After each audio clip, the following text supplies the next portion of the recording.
Bonjour, moi c'est Francis. Au fait, je vous appelle parce que Loki Voice, non, je suis le neveu de Vérambo. Dis-moi, Nati, comment toi tu peux te permettre de traiter un vieux comme ça de multirécidiviste? De quel droit tu peux te permettre ça, Nati? Toi, t'es qui, toi? Je sais pas si t'es un procureur ou un juge, ou posant la condamnation à Kofi, va condamner dans quel parquet, ou toi tu te permets de traiter de multirécidiviste. Hein? Trouve-moi un artiste congolais à son âge, à 67 ans, à être un récidiviste. Mais t'es malade dans ta tête, pourquoi ton Nati, toi? Toi, t'es qui? Toi, t'as quoi? T'es qui? T'as quoi? Hein? Oh, il est qui Rombo, toi, il est qui, je sais pas moi. T'es qui? Qui m'a caractère au salaire, s'il m'a fallu pêcher un petit 2000 euros, 2000 dollars, 1000 dollars, et puis c'est tout. Là, t'as fallu à Koufara, vous arrêtez pour vous tirer mon cotisation, vous arrêtez pour vous saler au matin. Demandez à son beau-frère de gauche pourquoi on va vous dire. Putain de merde. Vous arrêtez, hein? Ma cotisation. Vous arrêtez beaucoup dans vos parents, naïs. De nous, beaucoup, il y a Fali, mais alors, il fallait faire sa musique, on en a marre, on rien à foutre. Fali, bah, on a tenu à Kofi, et ça, il a remonté, fallait faire sa vie, Kofi, il a fait sa vie. Fallait, Kofi, on s'en a jamais pas, fallait, Timo, il est au Koufa. Mais fallait, ça a beau, Kofi, l'omidé. Tu comprends, Nati? Fallait, ça a dit, bon, la moussala, Kofi, l'omidé, va vous foutre salaire. Vous avez besoin de sommer la fallait voiture dans mon curé, ça rambo. Kofi, l'omidé, boue, pour moi, dans ma mamie. Bon, des idiots, essaie un peu de réfléchir un peu, merde. Je te permets de faire Kofi, me tirer ce mais toi, t'es qui, toi, yo, Nati, le Koléo? Un idiot. Ça, ta merde. Tu travailles dans une boîte, t'as travaillé pendant 10 ans, on va foutre à côté esclave de la famille Kabila. Tu vas te permettre de finir un rambo, tu te permets de finir un rambo comme ça, comme si c'était ton ami. Le gars, artiste au congolais à son âge, 67 ans, bêta, va concert partout, à bêta, à Tile, l'autre, à bêta, Lucas. Ma mère n'a pas les beaux, la moussi mère, n'a pas boutou, ou bien n'a pas tongo, vraiment. Pour quelle raison moto va naître déjà plus de 10 ans? La télévision. Et de surcroît, au kamati sous vidéo, on a été posté, mais yo, ok, tika, on a fait beaucoup non certifié. Hein? Et puis moi, c'est la petite tenue, sans soutien. Là, on a vu que les nuisettes, mère, les nuisettes, les abablo, moi, ils rappellent mon sa veste. Bon, on a moyen de dire nuisette, oui, je me souviens.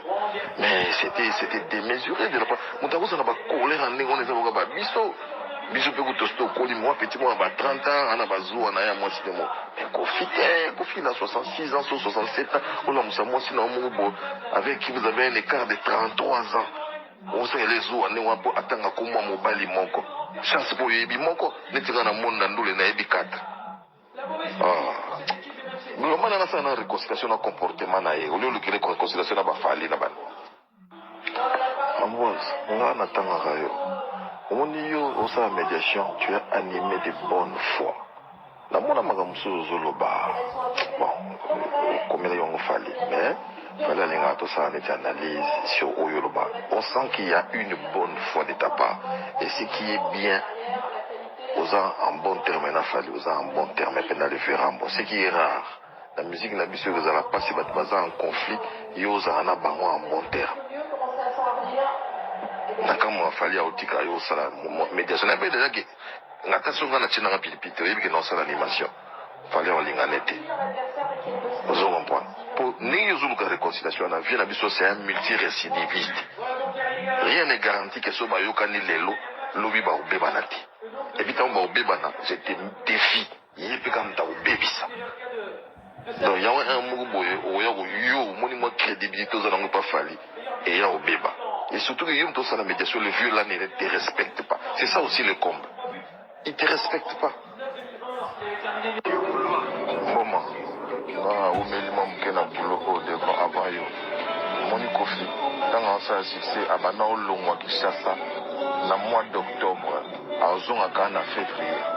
Ça dit banda bakendaki. Vous comprenez? Ils sont en Poto, ils sont en Afrique. C'était les gars qui raflaient des tournées. C'est-à-dire, avant nous qui est en novembre, et à Ozon en Ghana, en janvier. Oh, ils ont Guinée. Guinée, déjà, pour ton information, ils ont sans affiche. Est-ce que you chroniqueur de ton état au Kondima, concert, il y a sans affiche, au Tchao, on a 4 comptes. Il y a un. Oh, moi, mon bala songi boye. Tata mukolo ebela mandefu na munoko. Ebela mandefu ne longi penza boye mambo soni. Nzambe alula. Buzwa pe mayele mambo ba voice. Mambo ba voice. Ngande na blinga kama mambo chindra mtu voice te. Sia. Voice. Você glissa que terra voice zaka no glissante. Nachilokole soki nachilokole. Yo tata mukolo bwevema. Uzotonga. Bochika kofi kimia ko.